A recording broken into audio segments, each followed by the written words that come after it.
So are you the artist? I'm not the artist. Oh. I was the free diver who pulled them out. Oh, you're the dive. Okay, well I heard about it over there at the dance thing. That somebody was here. I'm recording this. Let me get you my frame. Just come over here a little bit more. Oh yeah. Give me your name. Mike Weber. And you're the diver that retrieved all these balls. My daughter and I pulled them out, mostly up in Pebble Beach. That's awesome. Yeah. See, I'm an ex-golfer. I used to golf. I got her 27 years ago. I'm an avid golfer. I watch every tournament. I'm missing the Wyndham today, but just for a good cause. I'm recording, but so which one of those, golden question, which one of those is Tiger Woods?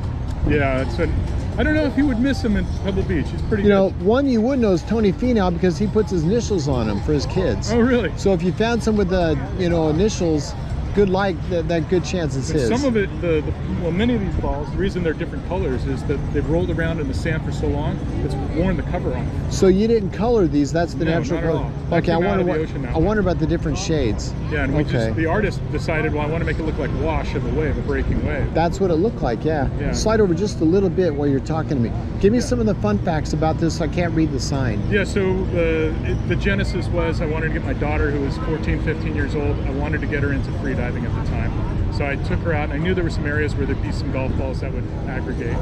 And the first time we went out there, we stumbled across an area that had 3,000 golf balls.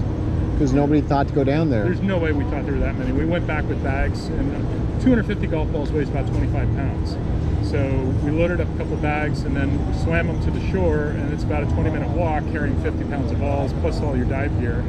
And we decided for fun we'd go back out and do it.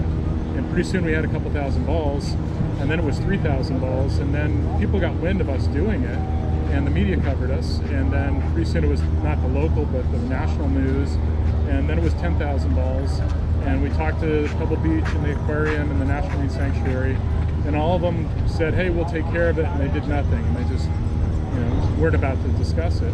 Is there an environmental impact with those being in the water? Well, you can see the balls that aren't white. So that plastic's been worn off. It's floating in the ocean, unrecoverable. And for us, it's not about the golf balls. Golf balls are designed not to break down. But a water bottle, a straw, a bottle cap that's plastic, all that stuff that we see people walking on this beach with, we'll never get it out of the ocean. Yeah. And that's the problem. There's a turtle exhibit over there with a hollow showing all this stuff. Who did that? He did the turtle exhibit. Good to know. I'll go over and talk to them. He did the whale tail that's over to your left there. I don't know if I saw the whale tail. Yeah, it's just over the front. If you go down the boardwalk here, you'll run across it. I'm sure I saw it. I just didn't notice it. Okay. Oh, I think I do remember something, but yeah. That's made out of rope that's been recovered from the ocean. I'll see that next. Yeah. Well, this is fascinating. Give me your name again. My name is Mike Weber, but the artist who did this is Ethan Estes. It was a collaboration between Alex Weber, my daughter, and Ethan Estes out of Santa Cruz. Now, how many balls are here? There's about 25,000. We pulled 50,000 out of the ocean. Holy cow. Here's the really cool thing. You piss off a teenager, they hold a grudge. And she was pissed off because the companies that should, or the organizations that should do the right thing wouldn't do it, which is Pebble Beach and the National Marine Sanctuary. So she wrote a scientific research paper and got it published. And once it was peer-reviewed and published, as a teenager in high school, that week, Pebble Beach and the National Marine Sanctuary made big announcements. We're going to come out with protocols for picking up balls. We're going to make sure that this all gets done. We're on top of it after 3 years of waiting. Coming from a guy that used to shag balls and sell them, or not necessarily sell them, but use them, I've watched a lot of guys selling. There's that guy on the 8th tee selling great balls, different qualities, more money for the, obviously. So many people now are going to think they're going to go in there and grab these balls. These were professional golfers, possibly.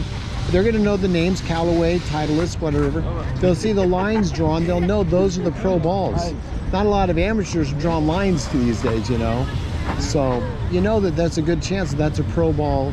So that's pretty awesome. Yeah, the bigger thing is there's rounds of golf every day there. Yeah. There's balls going in all the time. Yeah, I know. But it's just, let's be responsible. We know it's going to happen. You've got a coastal permit.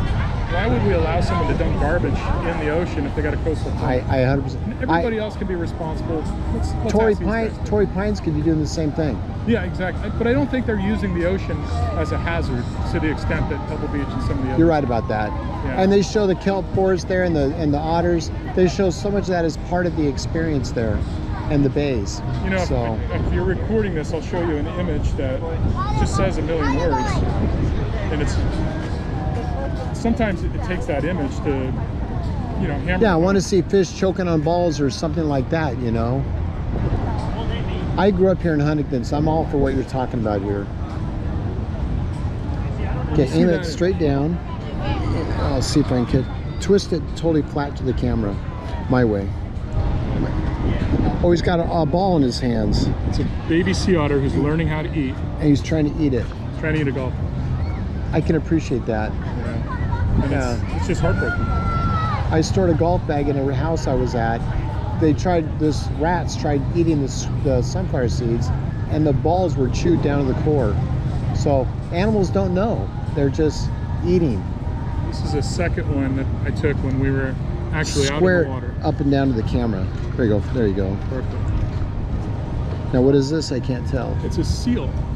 And in the background is a whole mess of golf balls. Oh, I see that now. Yeah.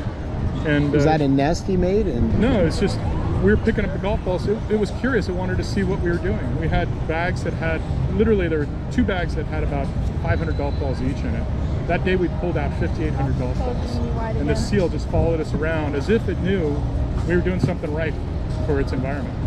But there'll be a fissure, you know, like a little tiny creek, and it'd just be white with golf balls. And no matter how long you sit there holding your breath, putting them in the bag, it's just still there.